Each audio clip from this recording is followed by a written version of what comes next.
So while Abbott and Costello were running away and meeting Frankenstein, we had Frank Sinatra and Lawrence Harvey going through a psychological political thriller themselves. What's up, everybody? Welcome back to Nobody Asked But. I'm your host, Tark Bryant. I have a lot of notes on this one, guys, so we're gonna jump right into it. Nobody asked you, bold boy. Allow me to introduce our American visitors.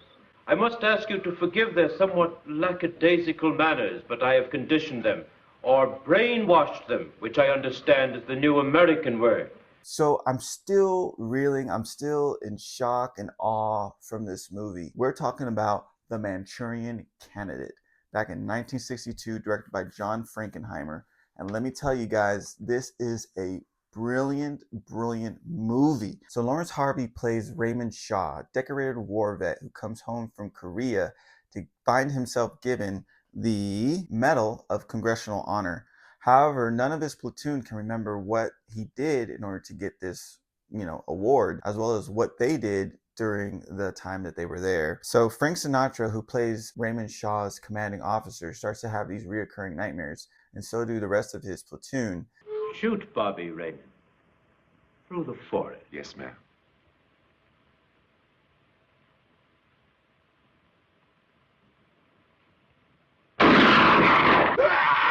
Yeah, for 1962, these nightmares were very graphic. Upon these nightmares, Frank Sinatra's character, Marco, seeks out questions, and they find themselves getting into different scenarios and different situations that they didn't plan to. Mickey, listen to me, please. For the last 6 months, I've been driven nearly out of my mind by the same recurring dream. The medical officer in charge. What the hell does a medical corps know about intelligence work, Milt?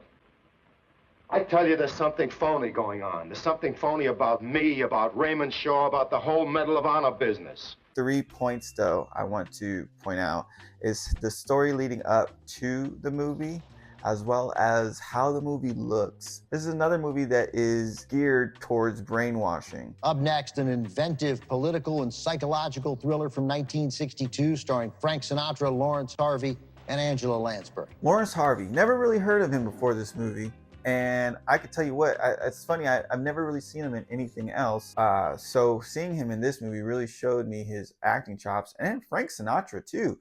Frank Sinatra is a great actor, and the boy got hands, but we'll get to that later. Most of my information was borrowed from TCM, okay? So my dude, Mr. Makowitz, he knows what's up, as well as shout out to Robert Osborne, the OG, okay? So I took a lot of the information that they gave about this movie. One particular was how invested Frank Sinatra was in getting this movie done, because I believe it was the dudes at United Artists, they didn't want to go through with this movie because of the fact of how sensitive the information was. And so, dealing with the whole assassinations or just how graphic it was. But Frank Sinatra had special connections in the case of the president of the United States, who at that time was JFK. So he called homie JFK and was like, hey, have you read this book? And turns out JFK read the book as well too. And so obviously with the president's approval, they got the green light to go ahead and make the movie. So let's just do it, okay? Let's just talk about how this thing looks, because I could not stop raving over the extreme close-ups.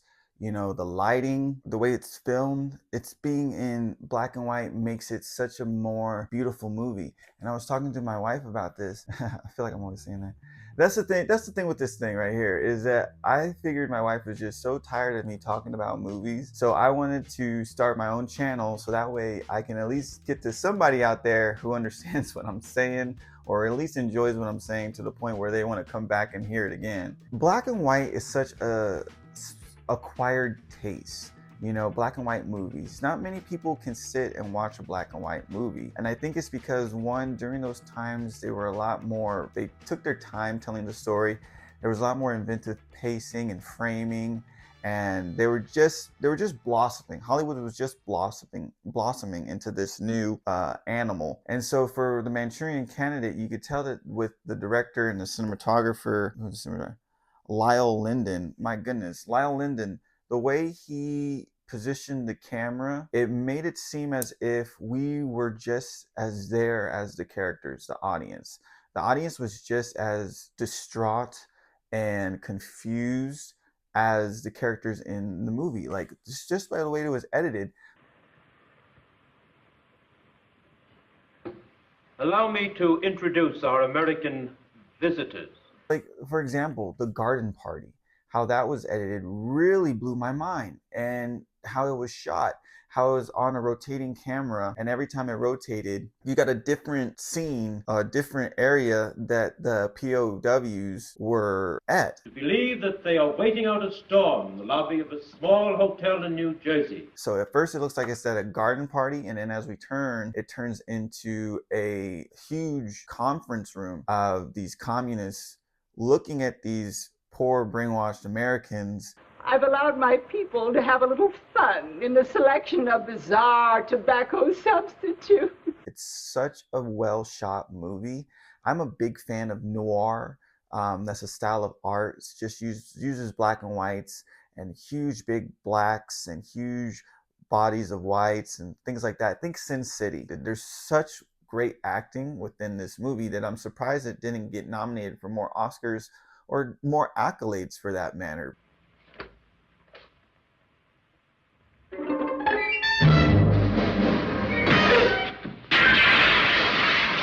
Hey, yo, this fight scene. How did the old lady turn into Russian? Whoa, okay, like I was not expecting Frank Sinatra to just start whooping some ass, man.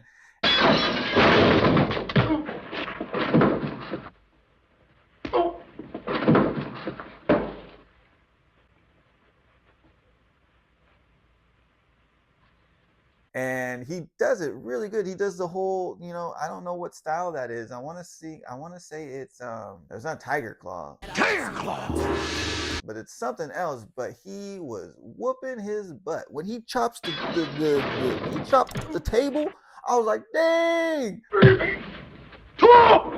All right, back to the editing. The camera, the twisting of the camera to make it seem like this is different. This is gonna be weird. This is gonna be you're in for a treat. Sometimes you can kind of tell when it's like the stunt double, but when he throws him and it quick cuts to him getting tossed and hitting the glass, it was great.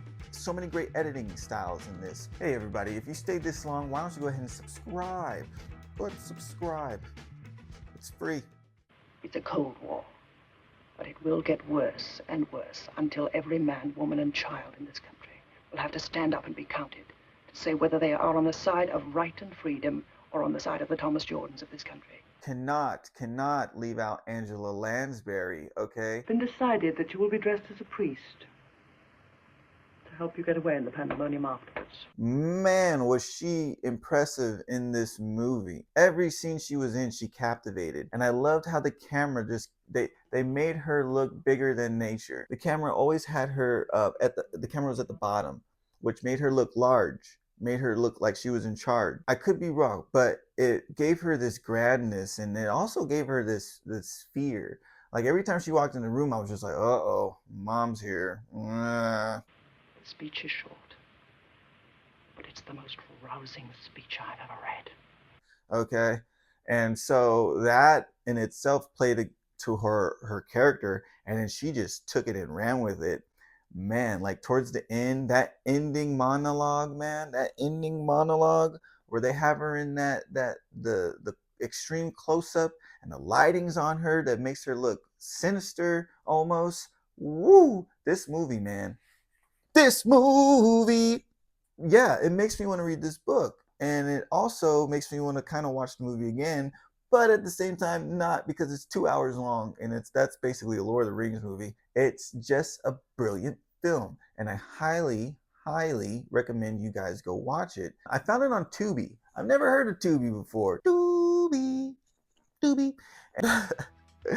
I'm doing all this because of the fact that we're in that political season. And after this, when this shows, we're going to be in a different state. We're going to be in a different state of mind. We're going to hopefully be in a better place, I hope. And it's a brilliant film. It's a brilliant film. I don't think I can capture the essence or capture how much of a treat that this was watching it, because I never watched it before, and that's a beautiful thing too. I don't think many people have watched it unless they're like really into these classic movies, which apparently a lot of y'all are, which is brilliant. I love that. But for our younger generation, I'm talking like I'm like in my 50s, but for our younger generation, they've never seen anything like this.